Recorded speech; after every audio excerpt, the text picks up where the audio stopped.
The door opened. Rebecca. My sister stood in the doorway holding a coffee cup. Her face was blank. I was in room 447 at Methodist Hospital. Post-op day 2. Kidney stone removal. The kind of pain that rewrites your understanding of suffering. Behind Rebecca, Mom appeared. Looked tired. Guilty, maybe.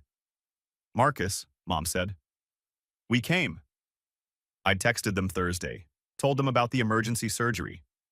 Mom had sent back a praying hands emoji. That was it. Now they were here, Saturday afternoon, 48 hours late.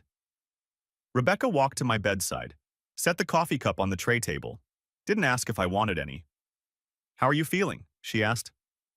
Like someone shoved a camera through my dick. Mom flinched. Language. Rebecca didn't react. She was looking at the IV pole, at the bag dripping saline into my left arm. Her hand reached out. I thought she was adjusting the stand, being helpful for once. Then she grabbed the catheter line and ripped it out of my vein. Sharp pain. Blood immediately. I jerked back. What the? Rebecca stepped away, face still blank, like she'd just closed a window. It slipped, she said. It didn't slip. You pulled it. You moved. I was checking the connection. You jerked. I stared at her. Blood was running down my forearm, dripping onto the hospital blanket. Mom stood frozen in the doorway. Not shocked, not horrified, just watching. I'll get the nurse, Mom said quietly. She turned, positioned herself in the doorway, blocking the view from the hallway. Not stepping aside. Blocking. Get out, I said. Rebecca picked up her coffee. I was trying to help. Get out. She walked to the door. Calm. Unhurried. Mom followed. At the threshold, Mom turned back. We'll come back later when you're feeling better. They left. I sat there holding my arm. That wasn't an accident. Footsteps. A nurse appeared. Young. Name badge, said Kelly. She saw my arm. What happened? The IV came out. Kelly grabbed gauze. Started cleaning the blood. These don't just come out, Mr. Torres. Peripheral lines are secured. Someone has to pull them. I didn't answer. Kelly worked fast, cleaned the site, examined the torn skin. Who was in here? My sister, my mom. Did one of them pull this? I hesitated. Say it. Tell her. My sister, I said finally. She said it was an accident. Kelly stopped moving. Looked at me. Was it? I thought about Rebecca's face, expressionless, mechanical. About Mom blocking the doorway. No. Kelly finished bandaging the wound, started prepping a new IV site on my right arm. I'm noting this in your chart. If anyone from your family tries to touch your medical equipment again, you press that call button, immediately. Okay. She inserted the new catheter, taped it down, triple-checked the connections. I'll send the charge nurse. She'll want to talk to you. Kelly left. I sat there. My phone was on the side table. I picked it up. Hands shaking. Texted Jake. Methodist Hospital. Room 447.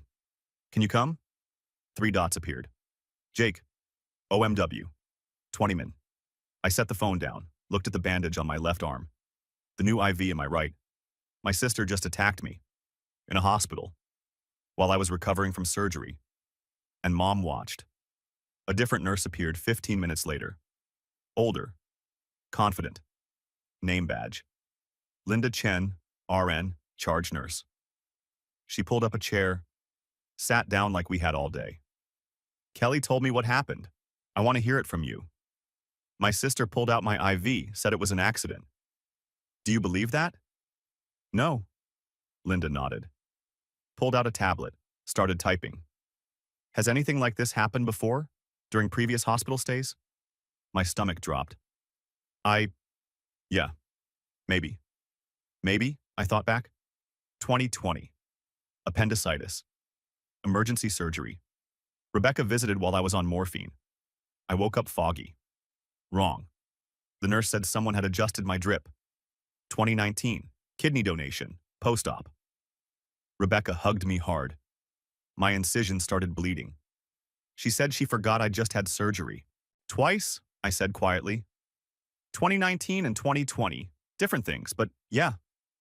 Linda kept typing. Mr. Torres, I'm looking at your file. You've been a patient here 3 times in 5 years. Each time, there's a nursing flag for incident during family visit. Do you know what that means? No. It means something happened that concerned staff. Something unusual. But each time you told nurses it was fine. An accident. A misunderstanding. She looked at me. This is the 3rd time you've told us it's fine. But you just said you don't believe it was an accident. So which is it? I didn't know what to say. Linda set down the tablet. I've been a nurse 23 years. I've seen families fight over inheritance. Over who makes medical decisions. Over grudges that go back decades. And I've seen people hurt each other in hospital rooms when they think no one's watching. She pulled a pamphlet from her pocket. Set it on my tray table. Patient safety. Reporting and advocacy. You have options. You can file a formal incident report. Request that your sister be barred from visiting. You can contact patient advocacy for support. Or you can do nothing. What happens if I report it? Hospital security reviews the footage. If they find evidence of deliberate harm, they file with police. Your family will be notified. It gets complicated. Footage? Security cameras. Every patient room has one, for liability. I looked at the corner of the ceiling. Small black dome. There was proof. You don't have to decide now, Linda said. But I'm putting a note in your system. If your sister returns, staff will be present during the visit. For your safety. She stood. One more thing. Our system auto-deletes footage after 30 days. If you want a copy for your records, request it through patient advocacy. There's a small fee. She left the pamphlet. Walked out. I picked up the pamphlet. Read the first line. You have the right to feel safe during medical care. Jake arrived 30 minutes later. Black hoodie. Backpack. Holding a bag of Doritos and a Mountain Dew like he'd stopped at 7-Eleven on the way. Dude, you look rough. Thanks. He dropped into the visitor chair. Opened the Doritos. What happened? Your text sounded urgent. My sister ripped out my IV. Jake stopped chewing. What? She came to visit, grabbed the line, pulled it out, said it was an accident. Was it? No. Jake set down the chips. Marcus, that's assault. I know. Did you tell the nurses? Yeah. They're putting a flag on my room. Said there's security footage. Good. What else? I showed him the pamphlet. Jake read it. Looked up. Are you going to report it? I don't know. It feels insane. Calling the cops on my own sister. She injured you in a hospital bed. What's insane about reporting that? It's family. Jake leaned back. Can I tell you something? Yeah. I haven't talked to my dad in 4 years. I stared at him. What? 4 years. 0 contact. He's blocked on everything. Why? Because when I was 22, he came to my apartment drunk. Asked for money. I said no. He punched me, broke my nose, bled all over my kitchen. Jesus. What did you do? Nothing. Told everyone I got jumped outside a bar. Protected him. Because he's my dad, right? Family. Jake looked at me. 2 years later, he did it again. Different excuse, same violence. That time I called the cops. They came, took a statement, did nothing. He was gone before they arrived. No evidence. So you cut him off. Completely. And you know what I learned? What? That protecting people who hurt you doesn't make you a good person. It makes you their accomplice. I sat with that. Your sister just assaulted you, Jake said. Your mom watched. If you don't report it, you're telling them it's okay to do it again. They won't do it again. How do you know? I didn't. My phone buzzed. Text from Mom. Mom, 4:18 p.m. We're sorry for upsetting you. Rebecca feels terrible. I showed Jake. He snorted. Rebecca feels terrible. Not, Rebecca is sorry. Not, we shouldn't have come. Just, she feels bad. Another text. Mom, 4:20 p.m. It was an accident. She didn't mean to hurt you. Jake grabbed my phone. Can I? Go ahead, he typed. Hit send. I took the phone back. Me, 4:21 p.m. She ripped out my IV. The nurse had to reinsert it. That's not an accident. Don't come back. 3 dots appeared.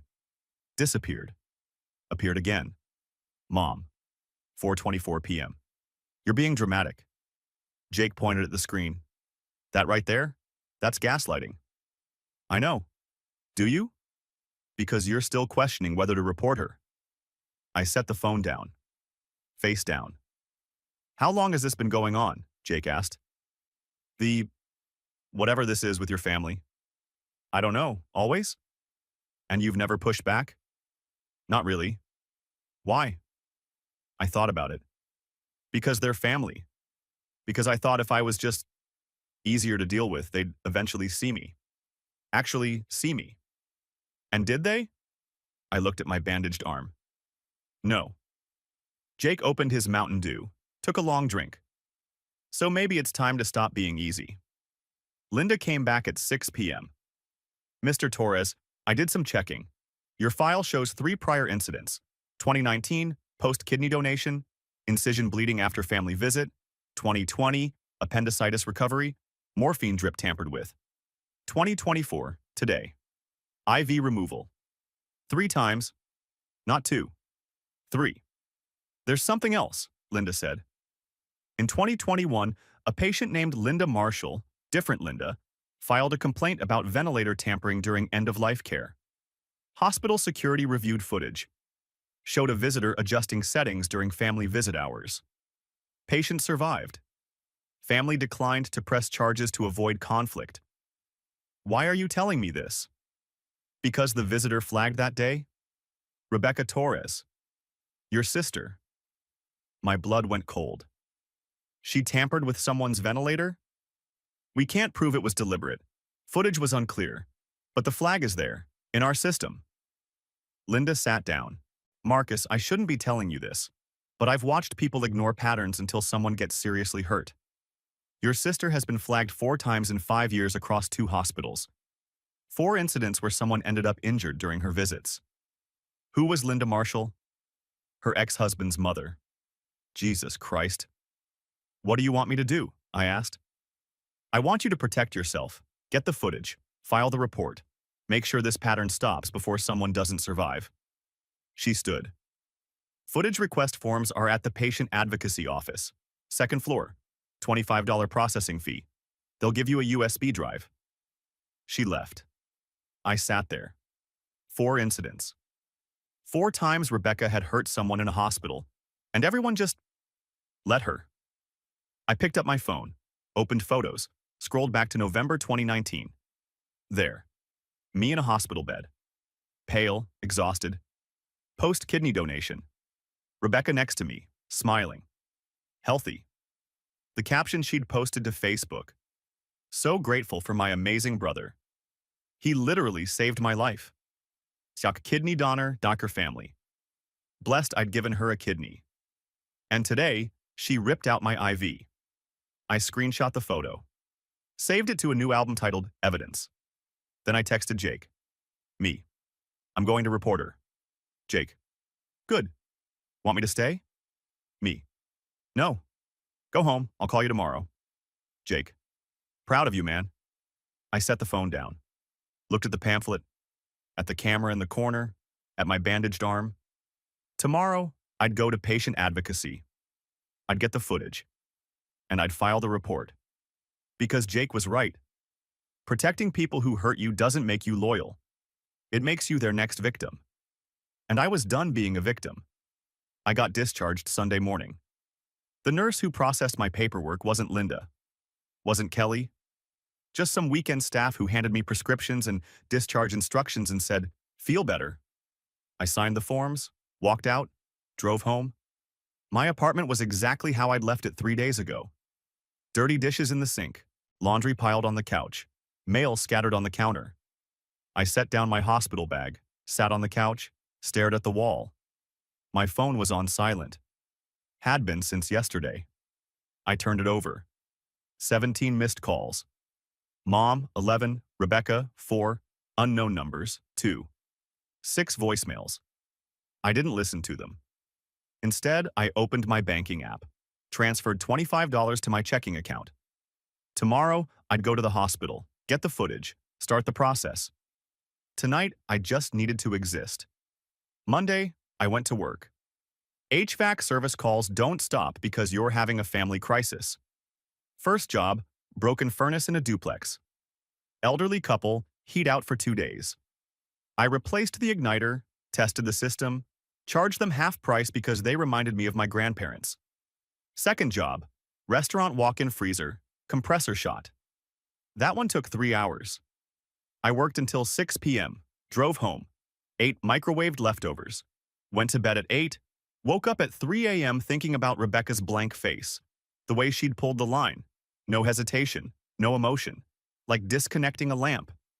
Tuesday morning, I drove to Methodist Hospital, patient advocacy office, 2nd floor. A woman at the desk looked up. Mid-40s, professional. How can I help you? I need to request security footage from my stay last week. Date and room number? December 14th, room 447. She typed into her computer. Reason for request? I hesitated. Personal records. There was an incident. What kind of incident? Family member pulled out my IV. Her fingers stopped moving. Was this reported to hospital security? The charge nurse noted it in my chart.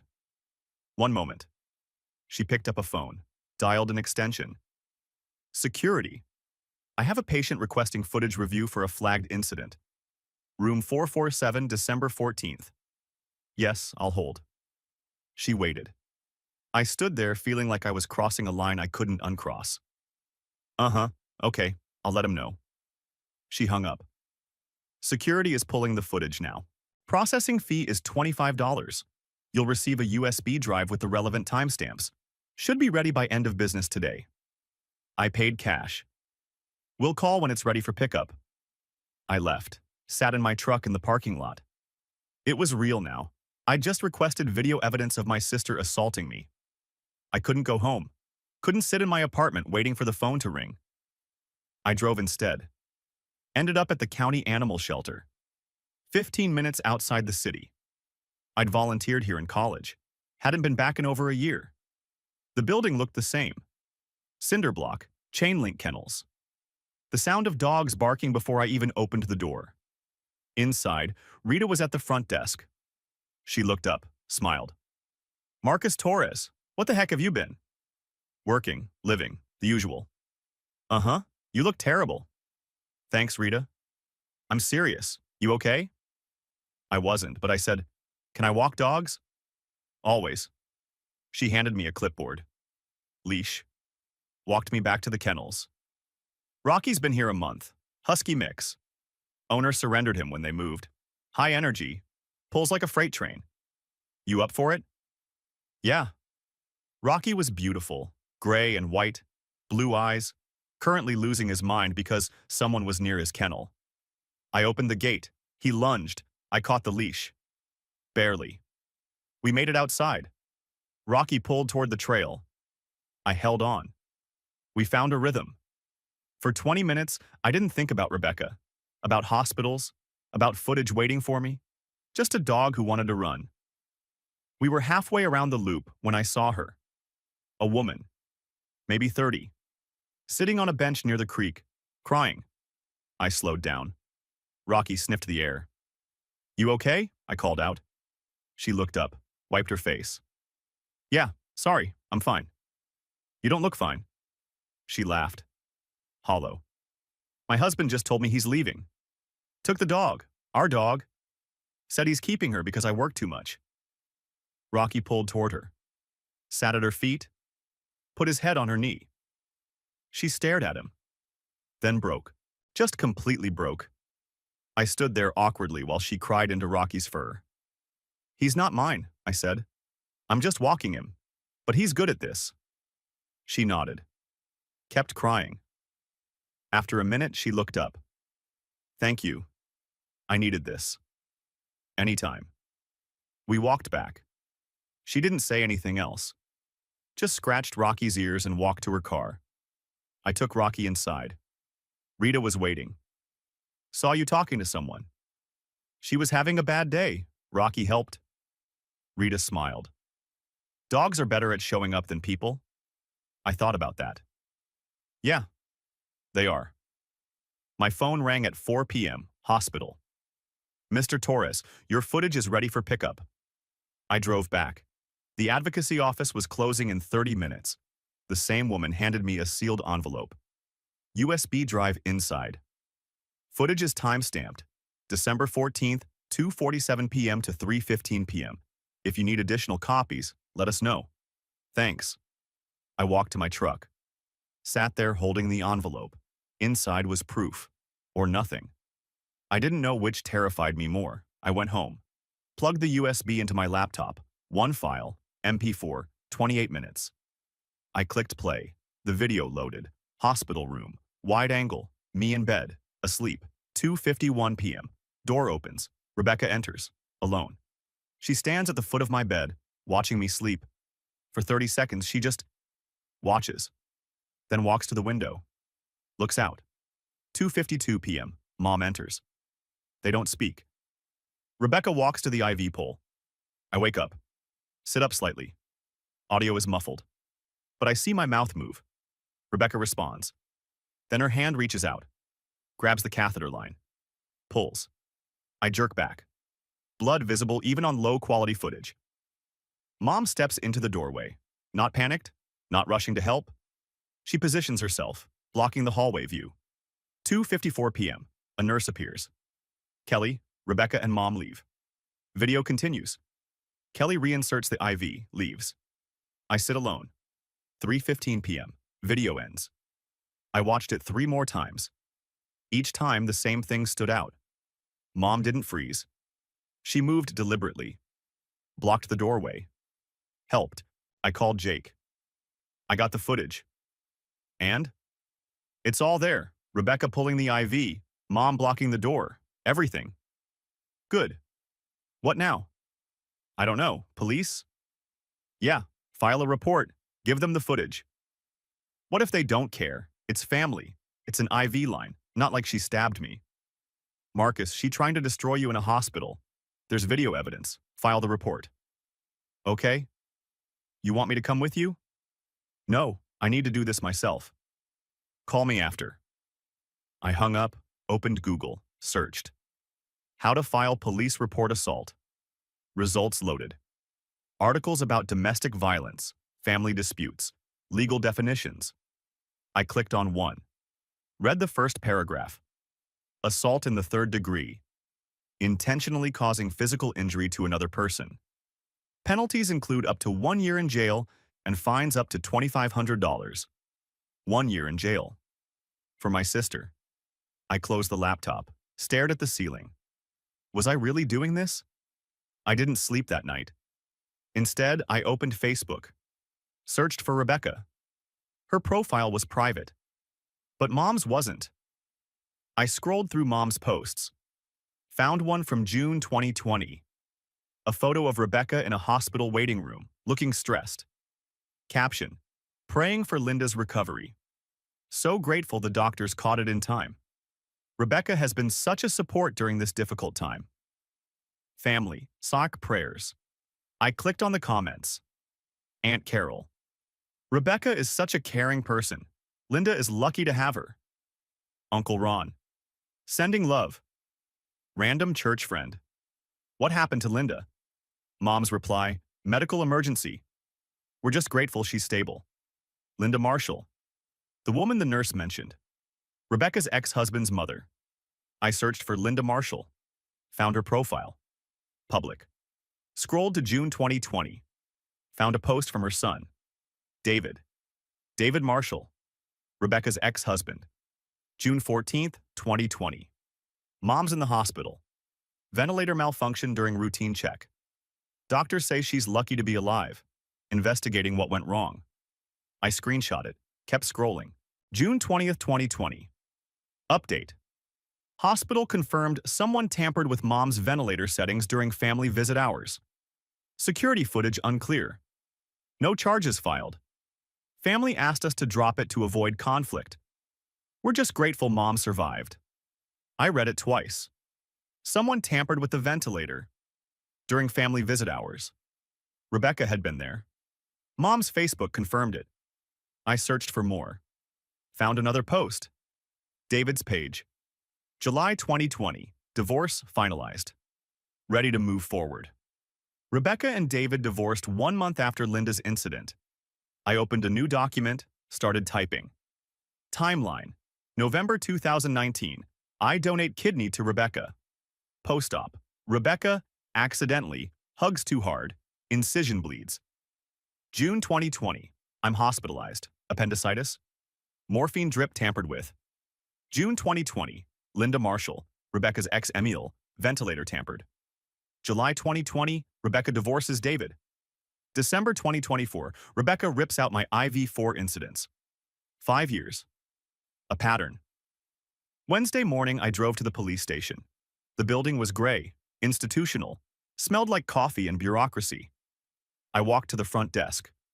Officer behind plexiglass. Young. Looked bored. Help you? I need to file an assault report. When did it happen? Saturday, December 14th.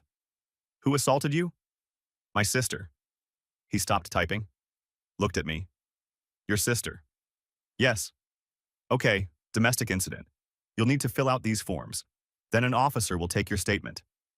He slid papers through the slot. I sat in the waiting area, filled out the forms. Name, address, relationship to assailant, description of incident. My sister, Rebecca Torres, intentionally pulled out my IV catheter while I was hospitalized at Methodist Hospital on December 14, 2024 at approximately 2:53 p.m. I have video evidence. I turned in the forms. Waited.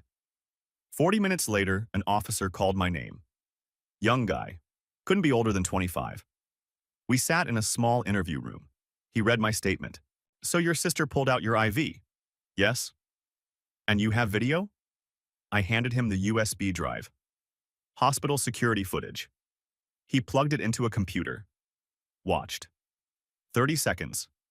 1 minute. 2 minutes. He stopped the video. Mr. Torres, I'm going to be honest with you. Family disputes are complicated. This looks like she was trying to adjust it and you moved. I didn't move. She grabbed it and pulled. But there's no audio. No way to know what was said. It's your word against hers. There's video evidence of her touching your IV pole, not necessarily of deliberate assault. I stared at him. Watch it again. Watch where my mother stands. He sighed. Restarted the video. This time, he watched the whole thing. When it ended, he was quiet. Your mother did block the doorway. Yes. But that doesn't prove intent. Could have been coincidence. Could have. Wasn't. He closed the laptop. Look, I'll file the report. Give you a case number. But I'm telling you right now, the DA probably won't prosecute. Family disputes rarely go anywhere unless there's serious injury. You weren't seriously hurt. I had to have a nurse reinsert my IV. That's not serious injury in legal terms. What about the pattern? This is the 3rd time she's done something like this. 3rd time? I told him about 2019, about 2020, about Linda Marshall. He wrote it down. But I could see in his face he didn't care. I'll note all of that. But unless you have proof she deliberately harmed those other people, it's just allegations. The hospital has flags on her, in their system. Hospital flags aren't criminal records. He stood. Give me a few days. I'll submit this to investigations. They'll decide if it's worth pursuing. You'll get an email with your case number. That's it? That's it. I left, sat in my truck. Felt like I'd just wasted 3 hours. That night, Jake came over, brought pizza, beer. How'd it go? Police don't care. Said it's a family dispute. Probably won't prosecute. Stuff that. Yeah. We ate in silence. Then Jake said, you know what? Even if they don't prosecute, you still did the right thing. You documented it. You made it official. That matters. Does it? Yeah. Because next time, and there will be a next time, you'll have a record. Proof of a pattern. I don't want there to be a next time. Then you need to cut them off. Completely. I thought about that. What if you're wrong? What if Rebecca really didn't mean to? Jake set down his beer. Marcus, stop. You watched the footage. You saw her face. You know it wasn't an accident. He was right. I knew. I'd known the second she grabbed the line. So what do? You wait for the police. You document everything. And you stop protecting people who hurt you. Friday, I got an email. Case filing confirmation. 2024-87349. Your report has been filed with Metro PD. An investigator will contact you within 10 business days if additional information is needed. Case number 2024-87349. Official, real. I screenshot the email, added it to my evidence folder. Sat back. I just filed criminal charges against my sister. No going back now. 7 days passed. No call from the police. I went to work, fixed furnaces, replaced compressors, checked my phone constantly, waiting. Day 8, my phone rang. Unknown number. Marcus Torres? Yeah. Detective Ramirez, Metro Police, about case 2024-87349. Finally. I've reviewed your report and footage. Need to ask some questions. You told hospital staff the IV removal was an accident, then filed a report saying assault. Explain that. My stomach dropped. I was protecting her. Didn't want to believe she'd do it on purpose. So you lied to hospital staff? Yes. Silence. Here's the problem. I see 3 prior incidents on file. 2019, post-surgical bleeding. 2020, medication tampering. 2021, ventilator incident with a different patient. But none resulted in charges because victims didn't testify. I'm willing to testify now. Are you? Because you initially lied. Defense will use that. They'll say you're fabricating this out of spite. Family dispute over inheritance, maybe. How did he know about inheritance? There's no dispute. Really? Your father passed 8 months ago. Left you property. Sister unhappy about that? We haven't talked about it. Mr. Torres, if your sister's lawyer argues you fabricated assault to strengthen an estate dispute, that's reasonable doubt. Case falls apart. I sat in my truck, covered in dust, frustrated. So what do? Decide if you're committed. Once I move forward, it gets ugly. Family will know. Could take months. Even if charges stick, she'll likely get probation, no jail time. So she gets away with it. I'm saying be realistic about outcomes. Is probation and a restraining order enough? I thought about the footage, about Rebecca's blank face, about Mom blocking the door. What do you need from me? Commitment, no waffling. You show up, you testify. Can you do that? Yes. Give me 48 hours, I'll review everything again. If it checks out, I forward to the DA. He hung up. I sat there. 48 hours. 2 more days of not knowing. I didn't go home. Drove to Dad's house instead. The one he'd left me. 15 minutes outside the city. Small ranch. Overgrown yard. I hadn't been inside since the funeral. Unlocked the front door. The smell hit me immediately. Dust, stale air, grief. I walked through the living room, kitchen, his bedroom. Everything exactly where I'd left it. On his nightstand, a photo in a wooden frame. Me and Rebecca. Kids. Halloween. I was maybe 10, dressed as a ninja. She was 7, princess costume. Both of us smiling at the camera like we'd never heard of pain. I picked it up. Tried to remember when things changed. When did she stop being my little sister and start being my enemy? My phone buzzed. Email notification. I almost ignored it. But the subject line stopped me. Estate contest notification, Robert Torres estate. I opened it. The email was from Anderson and Klein Legal Services. We represent Rebecca Torres in a matter concerning the estate of Robert Torres, deceased. Our client is formally contesting the distribution of assets as outlined in the will dated March 15, 2024.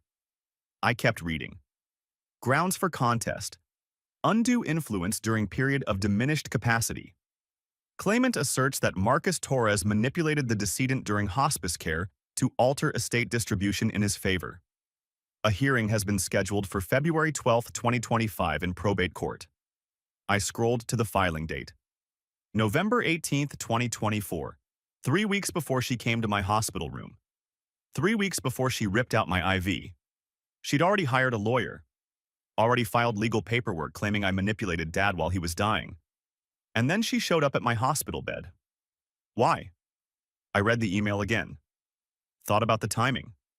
And then I understood. She came to provoke me. If I'd reacted, yelled, pushed her, caused a scene, hospital staff would have documented it. Erratic behavior, violent tendencies. She could use that in probate court.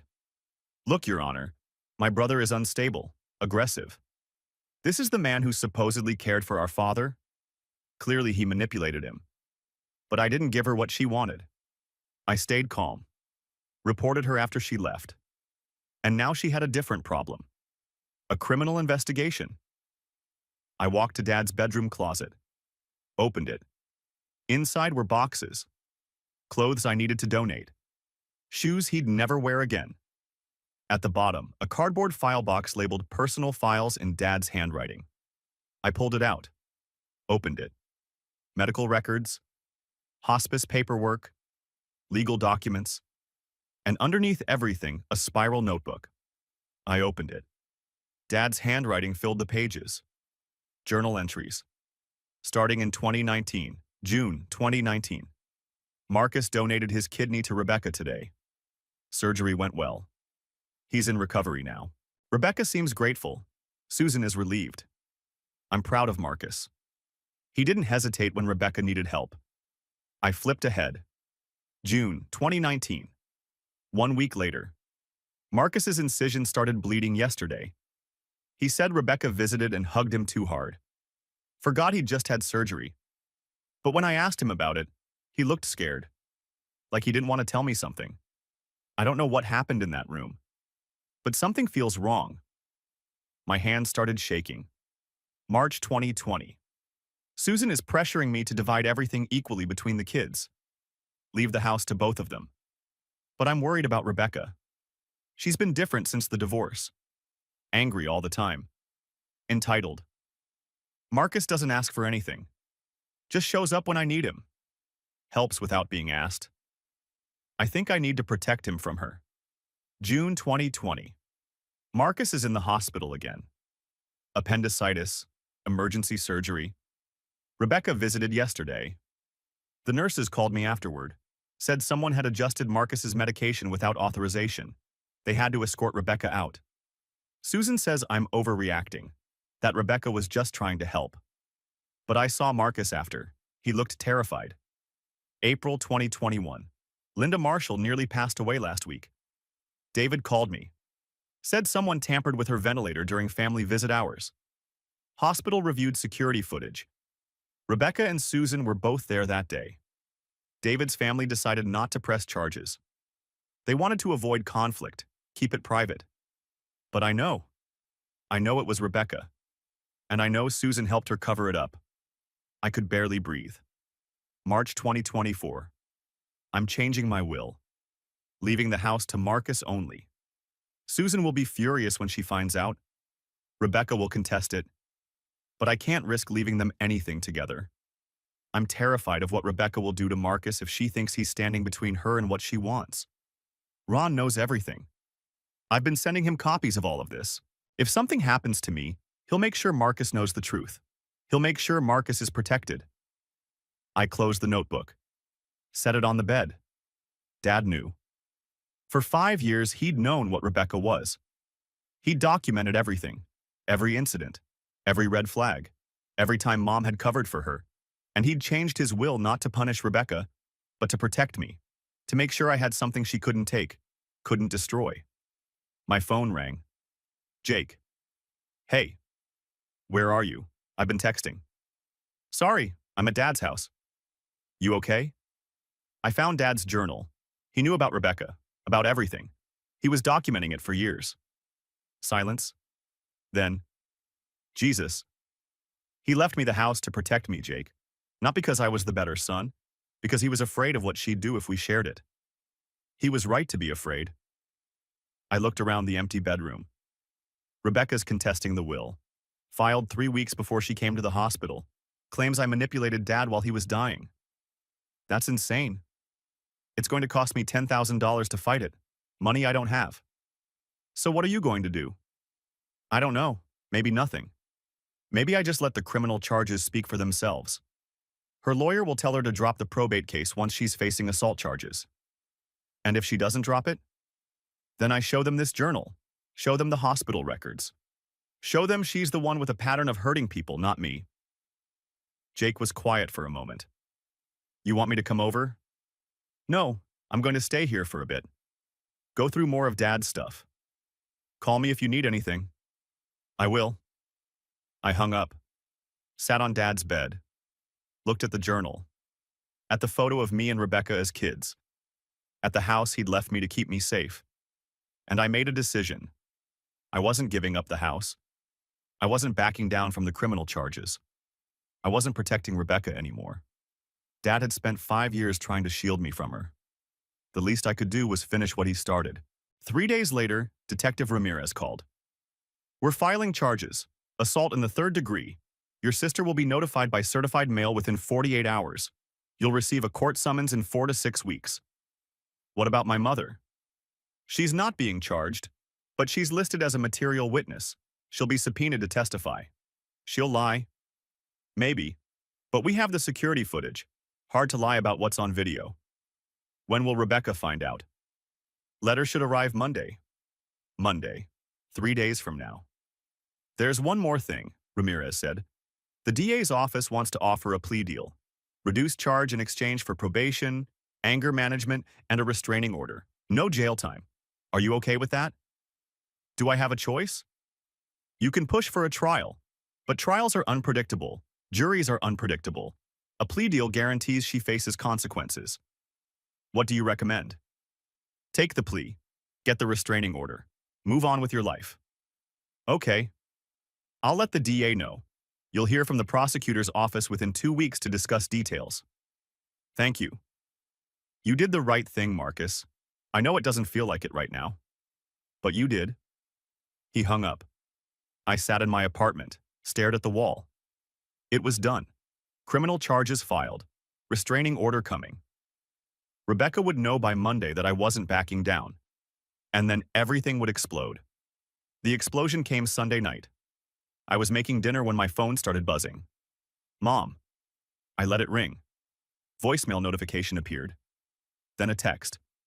Call me right now. Another text. How could you do this? Another. The police called Rebecca. You filed charges against your own sister? I set the phone down. Ignored it. It buzzed again. Uncle Ron this time. Heard what you did. Calling the cops on family is shameful.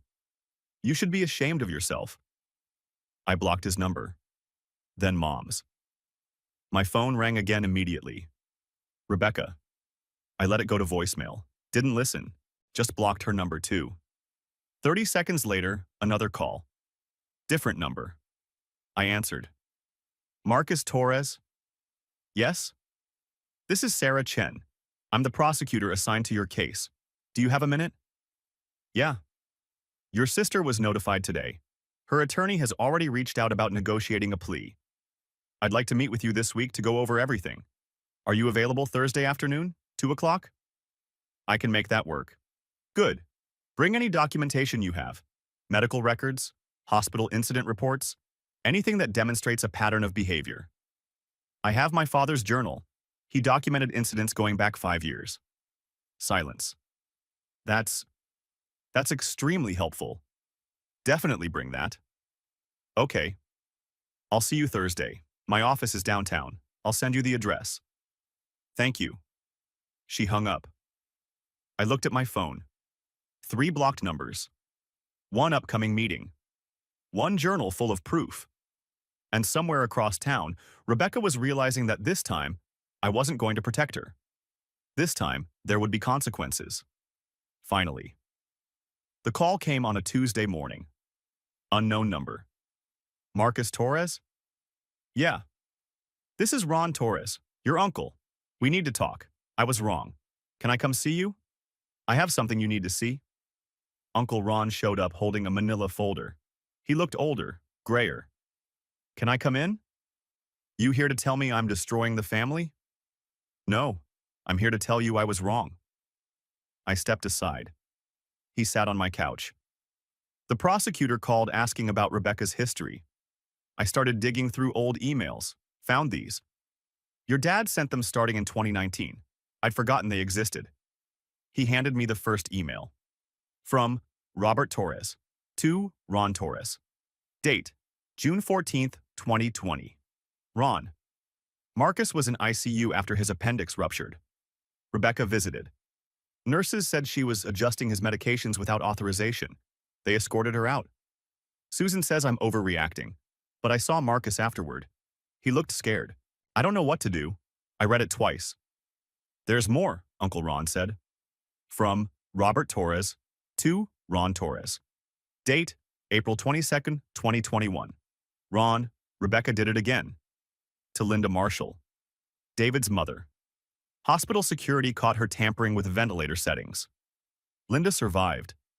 Family didn't press charges. But the hospital banned Rebecca for 6 months. I confronted her. She said Linda deserved it. I'm scared, Ron. This isn't grief. This is something else. My hands shook. From Robert Torres to Ron Torres. Date, March 10th, 2024, Ron. I'm changing my will. Leaving the house to Marcus only.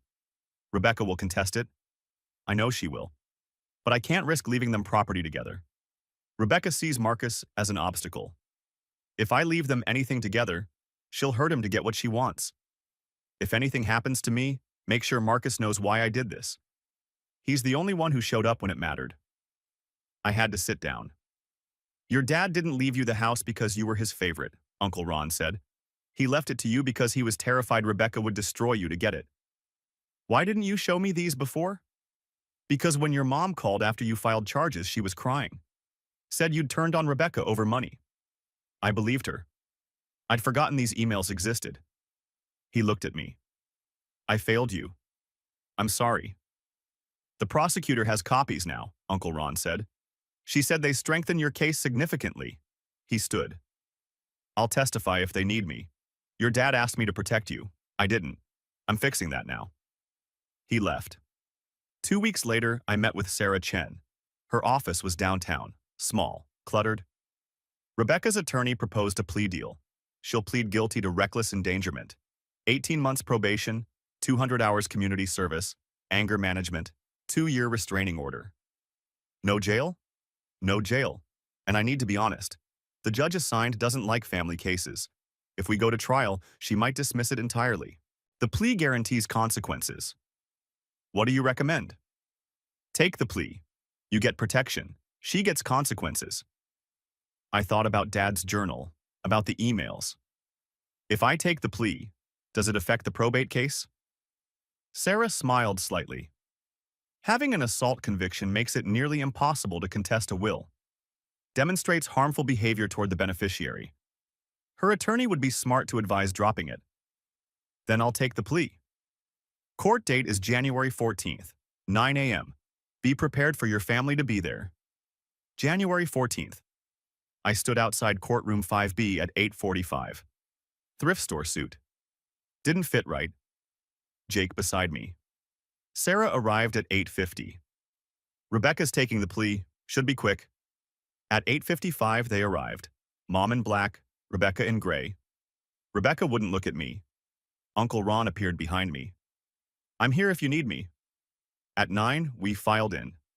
Judge Marion, silver hair, stern.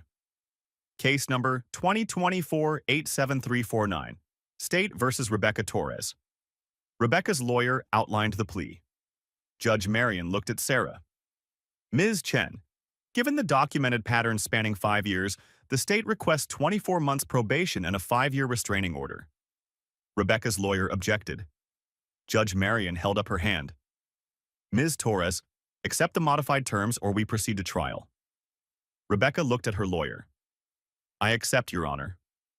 Mr. Torres, do you wish to make a statement? I stood. 5 years ago, I donated a kidney to my sister. 2 years ago, I cared for my father during hospice. 6 months. My sister visited twice. My father left me his house because I stayed. She filed a will contest 3 weeks before she ripped out my IV. My voice steadied. This isn't the first time. Hospital records show multiple incidents. I don't want revenge. I want her to get help. And I want to make sure she can't do this to anyone else. I sat. Judge Marion removed her glasses.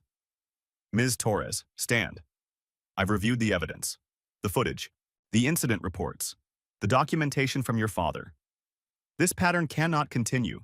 24 months probation, 300 hours community service, anger management twice weekly. No contact with your brother for 5 years. Violate this, you will be arrested. Understand? Yes, Your Honor. The gavel hit. Done. Outside, Mom waited by her car. Uncle Ron walked over, spoke quietly. She shook her head, got in her car, drove away. Jake and I stood in the parking lot. How do you feel? Empty. Yeah, that's normal. 3 days later, the probate attorney called. Rebecca withdrew the estate contest. The will stands. The property is yours. She'd given up. Not because she realized she was wrong, because she'd lost leverage.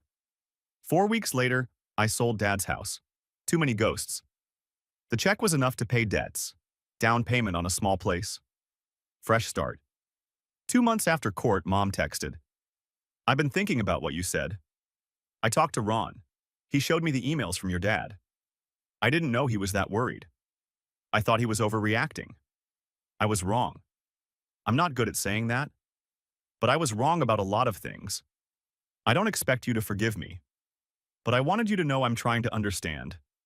I read it 3 times. Typed, I'm not ready for a relationship with you, but I appreciate you saying that. It's a start. Sent it. Didn't feel triumphant. Just lighter. The next morning, I called Methodist Hospital. I'd like to volunteer with post-op recovery patients, the ones who don't have family visiting. Wonderful. When can you start? Next week. Then I called the animal shelter. Rita, is Rocky still there? He is. Why? I want to adopt him and sign up for therapy dog training. Tuesday's work? Perfect. 2 weeks later, I walked into Methodist with Rocky. A nurse directed us to room 312. Patients post-op, no family, could use company. I knocked. An older man in bed. Tired. Hi, I'm Marcus. This is Rocky, we volunteer. Mind if we visit? He looked at Rocky, smiled. I'd like that. Rocky rested his head on the bed. The man scratched behind his ears. Thank you. We stayed 20 minutes. That night, Rocky sprawled across my lap. Jake texted about dinner this weekend. I said yes. Looked at Rocky. At my apartment. Small but mine. At the life I was building. Not perfect, not healed, but better. And maybe someday it would include Mom. But on my terms. When I was ready. Because I chose. For now, I had work. Jake, Rocky, people who showed up. And that was enough.